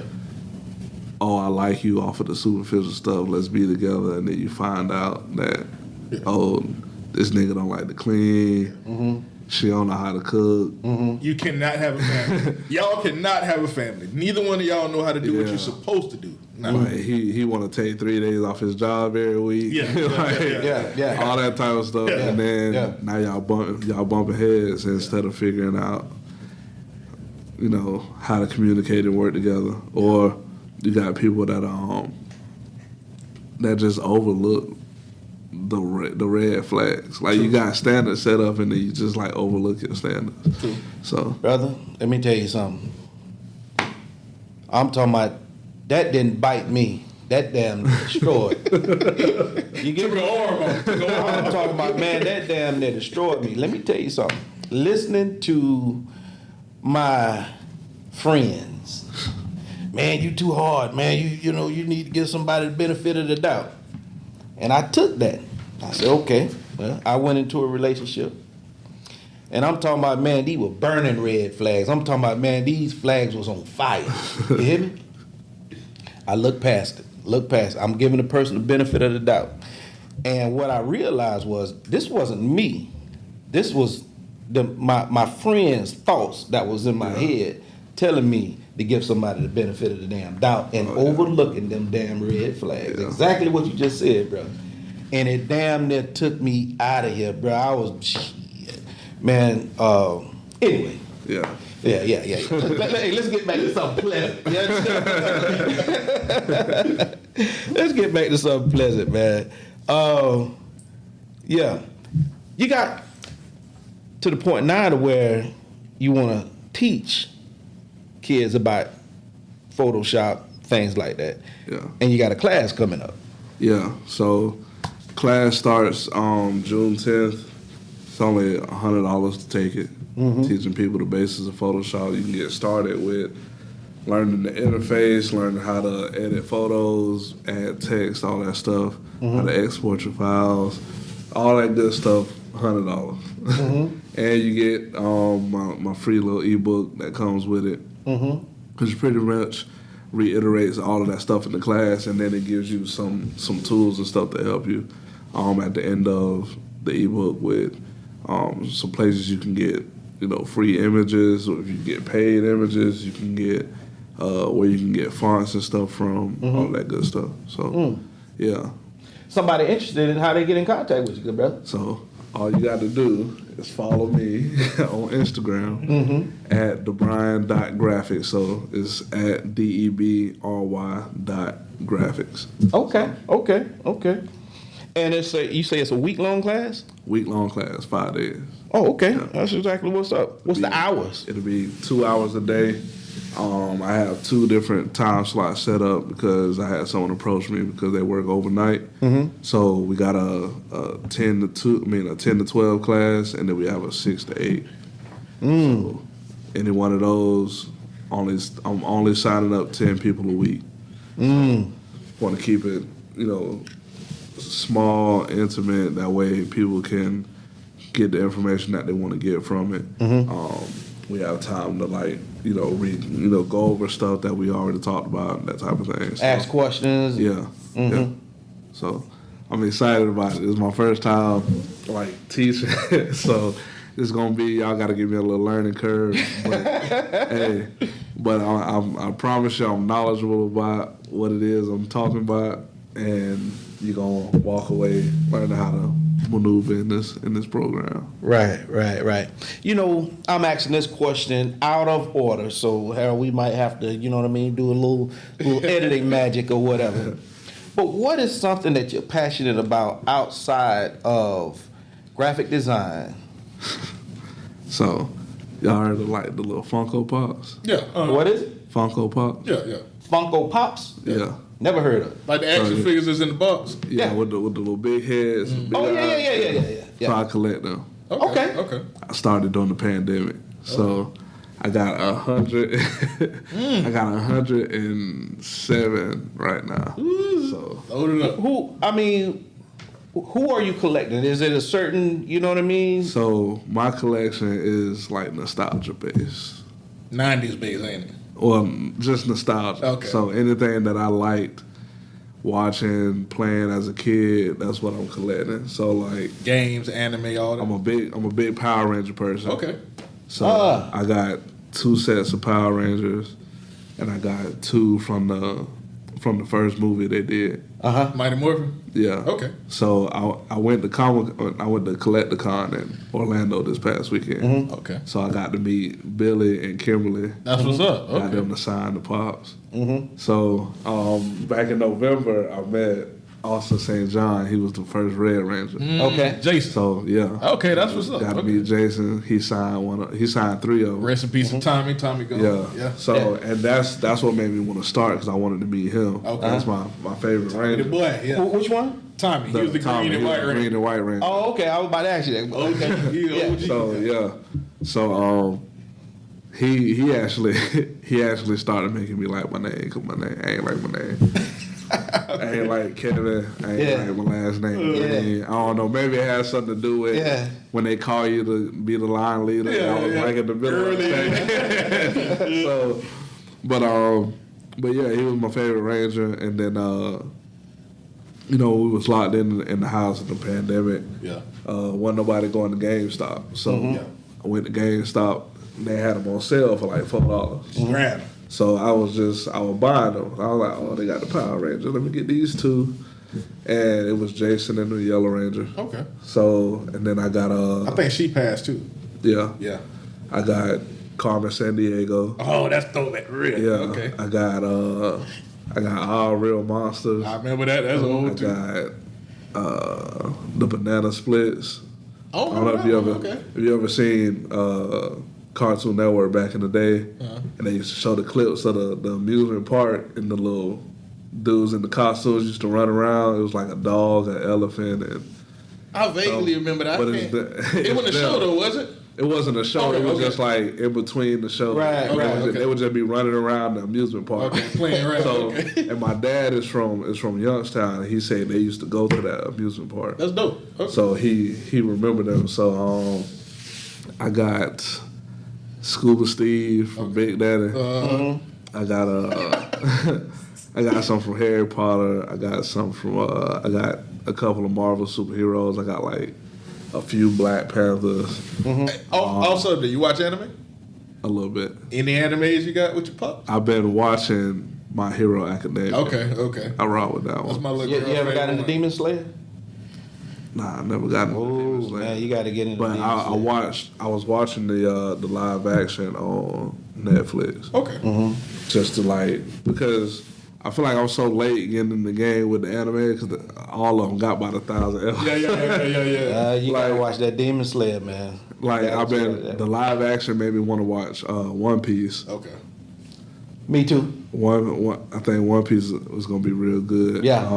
I used to watch Dragon Ball Z back in the That's my day. junk right there. Sailor Moon. I used to watch Gundam Wing. Okay, yep. That's another dope one. I don't know.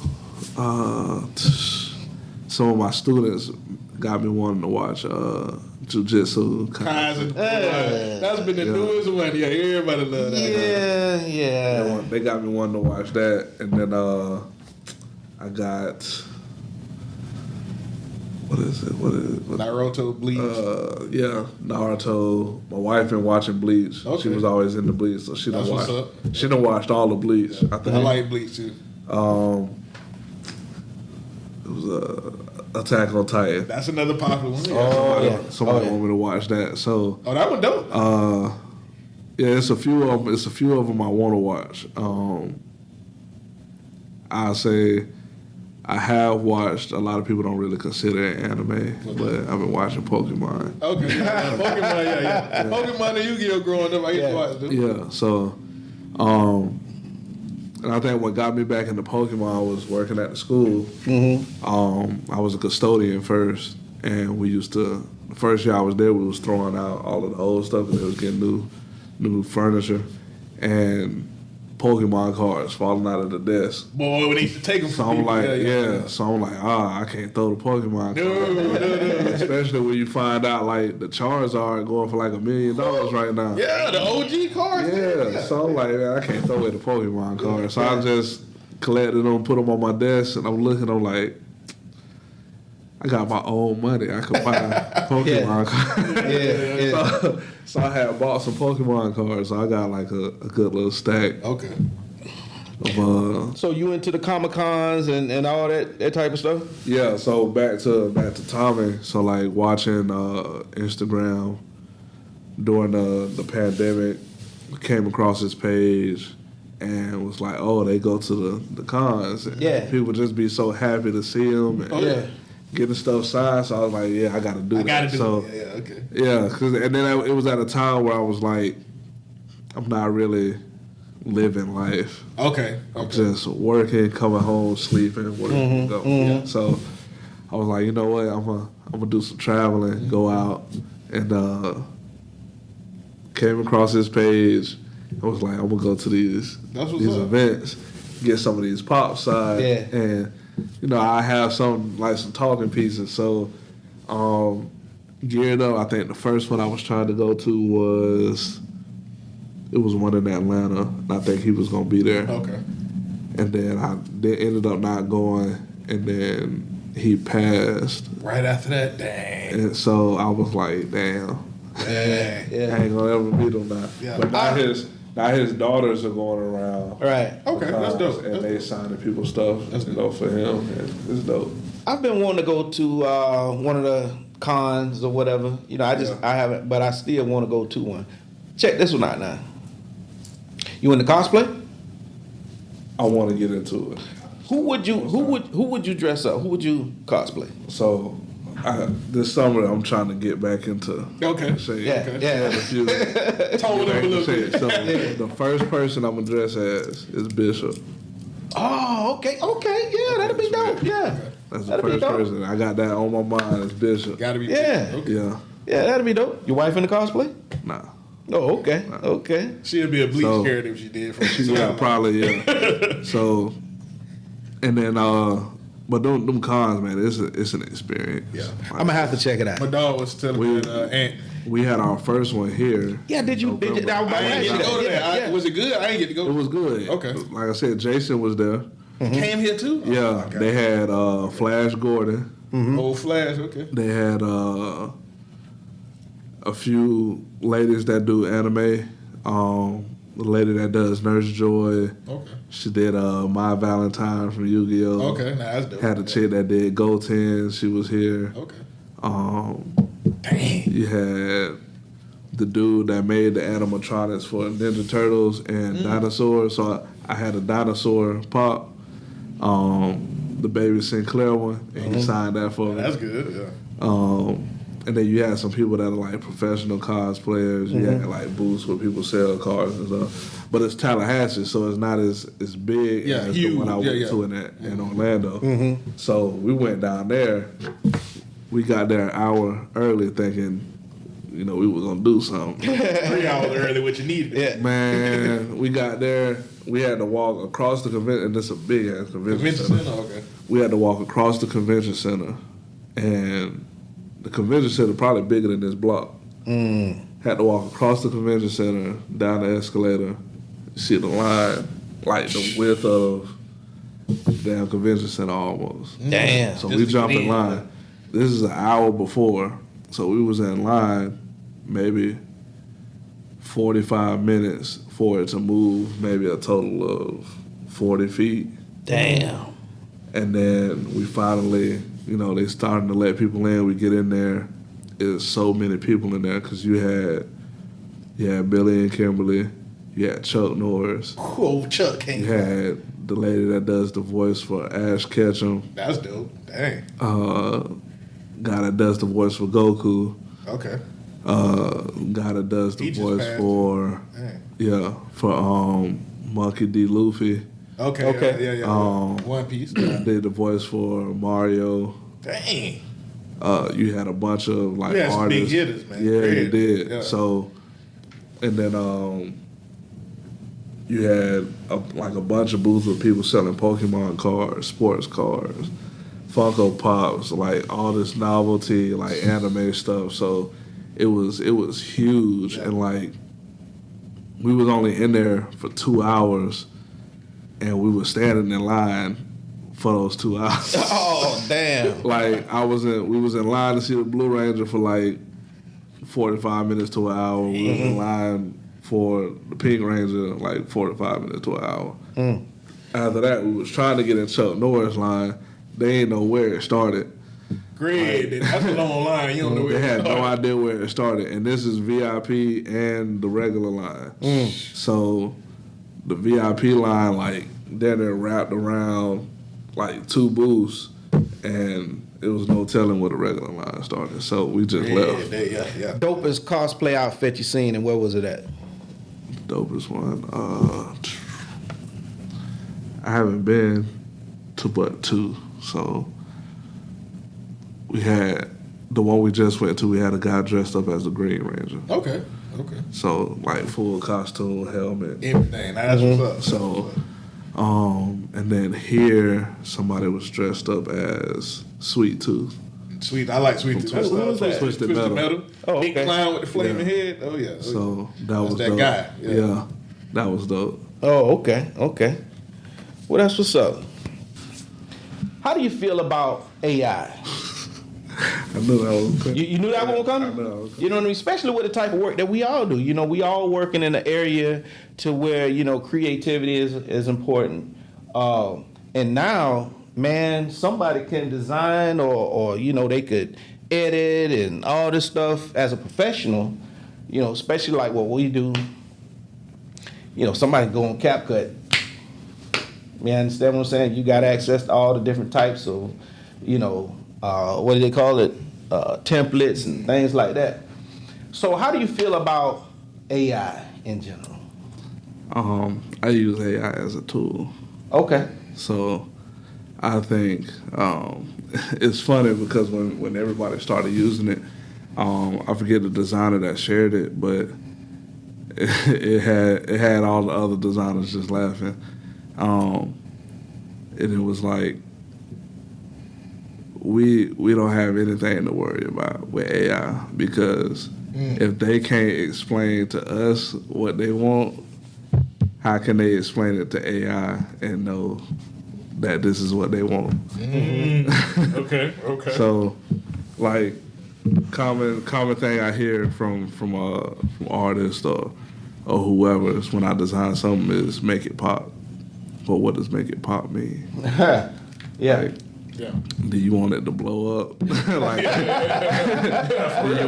do you want bright colors? Like, what does make it pop mean? Yeah. So, and then you have to also think, like, if you're a business owner, how do you explain to AI what your brand is and have them spit out that image or that video or whatever, and you know that this is what is gonna this will represent my brand effectively and get the message across. I was just in a group with somebody, and a designer was talking about logos, getting a logo made, and if you want a logo, you need to spend an appropriate amount of money, and if not, you need to be prepared to get something that is going to look like the amount of money you spent on. So somebody in the comment section was like, well, with AI, I could pay AI $10. It'll spit out 5 different versions of a logo. I could pick it and da-da-da-da. And then you get into the technical part of it, which I told him, you could do that, but knowing that AI is not going to give you the format that you need for your logo, it's not going to give you the resolution you need for your logo. It's going to give you an image that you possibly can't get licensed. You can't get copyright to really use the way you want to use it. And then it's going to be generic too. Yeah. If I had an idea close to yours, it'd be the same. Yeah. It's the same thing like I tell people who go to Fiverr. Like, you can go to Fiverr. There's some talented people on Fiverr, but you got to know what you're looking for. Exactly. And then you have to be able to further communicate to them what it is that you're looking for. You might as well go to a designer in the city that you're in, because you're going to have to do the same thing. And then you have to know what it is that you need to get from that designer on Fiverr. You're going to have to get the source file for your logo. You're going to have to get the proper resolution, because people want to get logos and put them on T-shirts, but then wonder why T-shirt company call back and be like, hey, the resolution not high enough. You stretch it, it get blurry. Like all of that stuff. So people don't take that into consideration, and wonder why when somebody says, it's $300, $500, $600 for a logo, why it costs that much. People also don't understand the difference between an image, a logo and a graphic. So with a graphic, you see all these logos with the glitter fonts and all that stuff. Like that's a graphic image. So in printing that and stretching that, the resolution needs to be on point.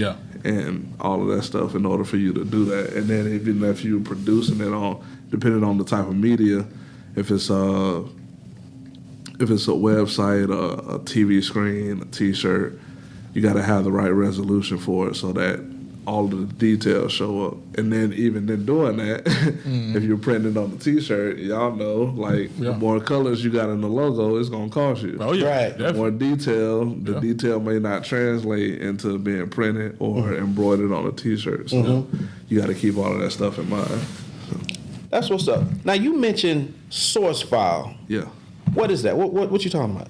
Source file is the original file that was used to create your logo. So, like, if I send you a JPEG and you open it up in Illustrator, because I make logos in Illustrator. If I send you a JPEG and you open it up in Illustrator, you click on it, it's going to click on the whole file, like the white space, the empty space. The original, It's going to click on that. But if I send you the source file of your logo, and I know y'all got the cartoon, so like if you click on the eye of your cartoon, just the eye is going to be selected. If you click on the brim of the hat, just the brim of the hat going to be selected, or however they made your logo. Yeah. So if you have the source file, and it's easier to manipulate because in Illustrator creates vector files, and a vector file is no matter how you stretch it, the components that's made of it is it's an equation pretty much. So like no matter how you stretch it, the pixels are gonna adjust and still show up clear. Keep the quality. But if you have a raster image, which is what Photoshop creates, where you stretch it, the pixels don't really stretch with it. So you get blurry images the bigger you stretch it or the smaller you stretch it. Okay. Now, the source file don't have anything to do with any type of legal issues, anything like that, you know, when it comes to copyright? If you have the source file, you have the copyright. But a lot of people don't know that.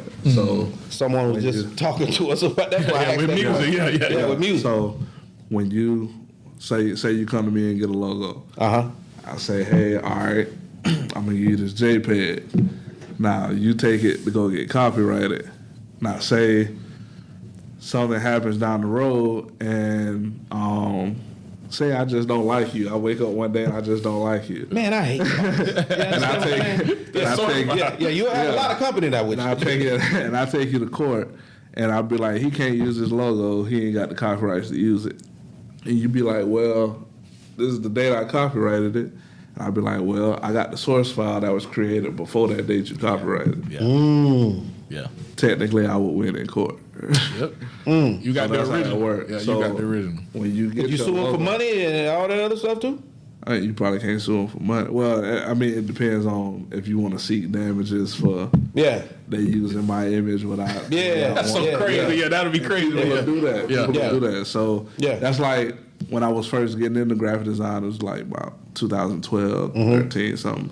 You had designers saying, I'll do a logo for you, but you could lease it for some amount of time. So people was out here leasing logos. It's crazy. Like, just buy it. It was like, what? Yeah. Like, that's crazy. So,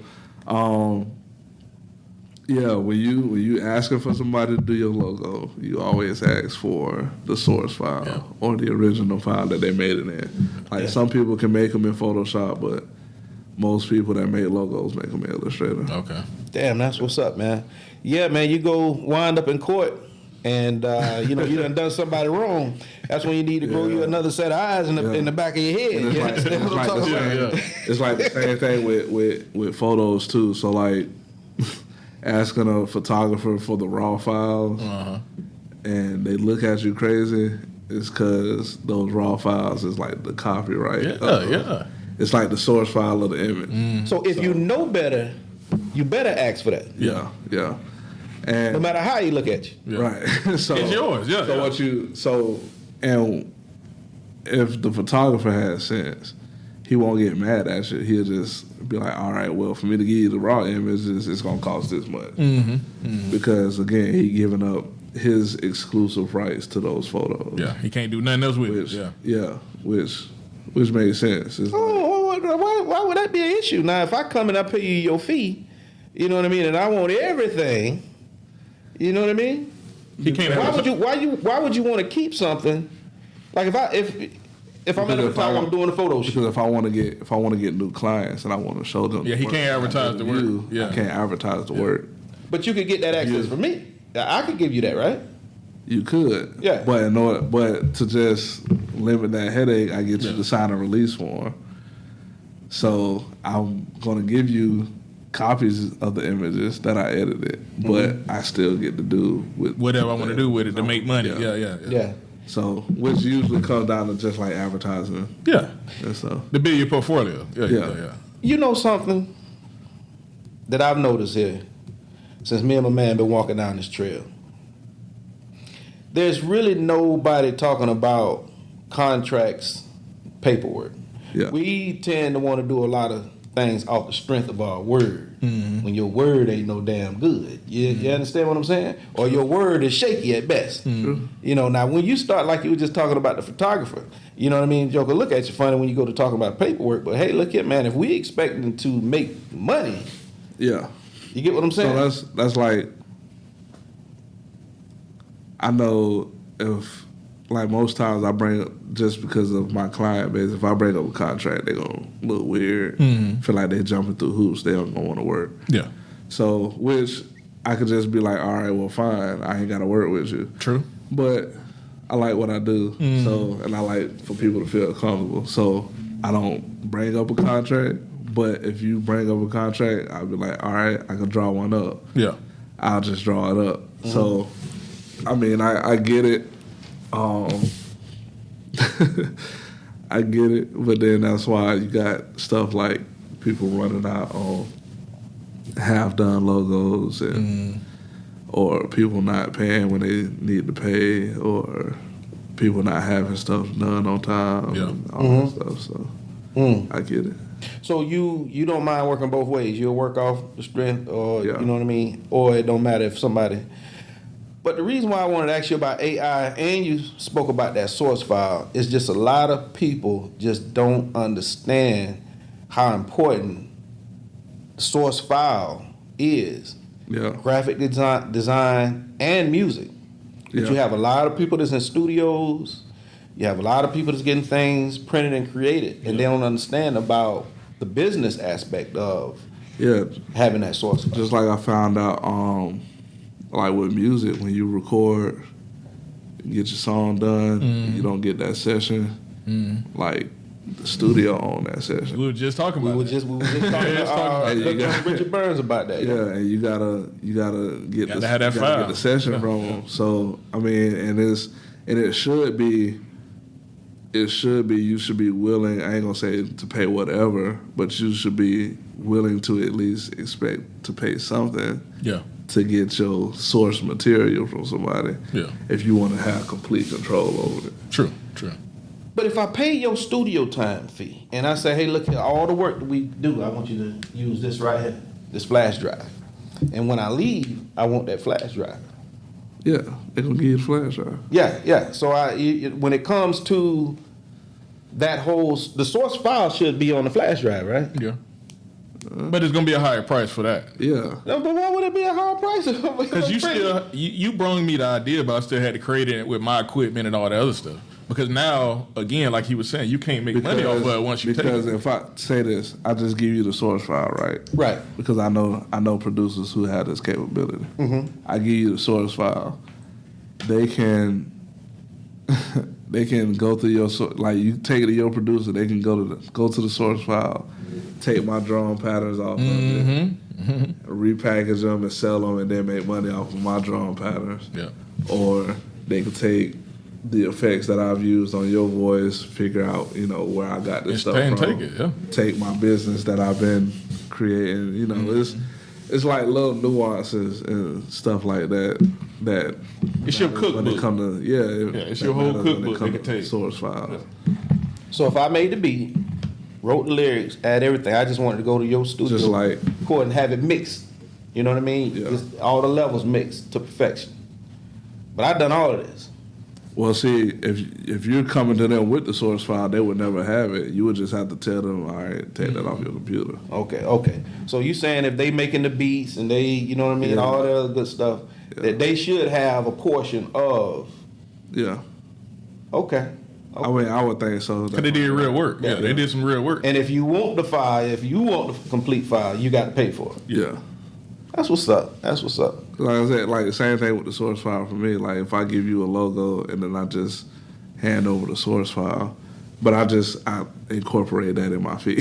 Yeah, you're gonna make it high. That's what I'm saying. Yeah, it'll be high. So, but if I don't do that and I just give you the source file, then you could be like, I don't want you promoting nothing. Using my logo. Can't even show it. You can't show nobody this. Yeah.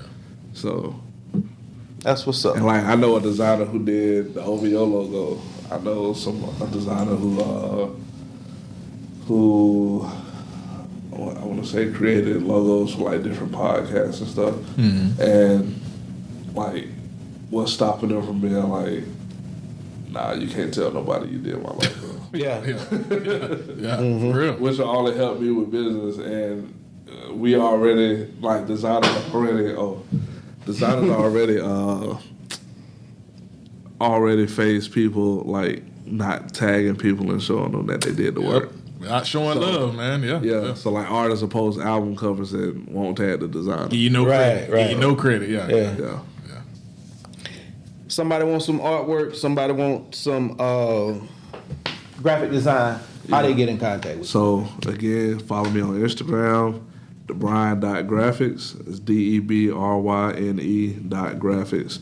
Or you can email me at needgraphics. That's NEEDGFX at DebryneGraphics.com. That's what's up. I didn't ask The curveball. Well, I asked a couple of curveballs. Gotta ask the main one too now. Oh, what's the main one? Is money power? Well, I'm trying my hardest not to get canceled on this. It's money power. I think it depends on how you look at money.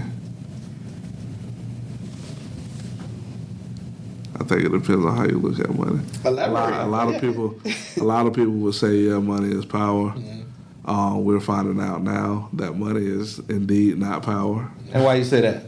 If you look at Diddy, if you look at Kanye, you look at I wouldn't even say Kyrie bouncing back, but Kanye,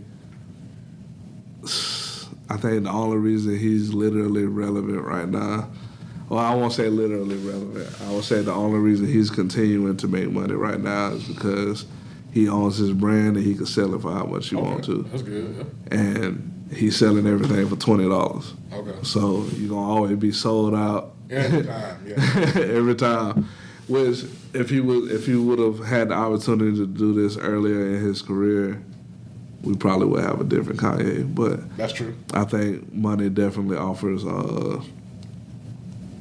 a sense of security or peace of mind, depending on how you move. Okay. So if you move like the average Joe, then you'll have peace of mind. You ain't got to worry about nobody coming after you, nobody trying to take what you got.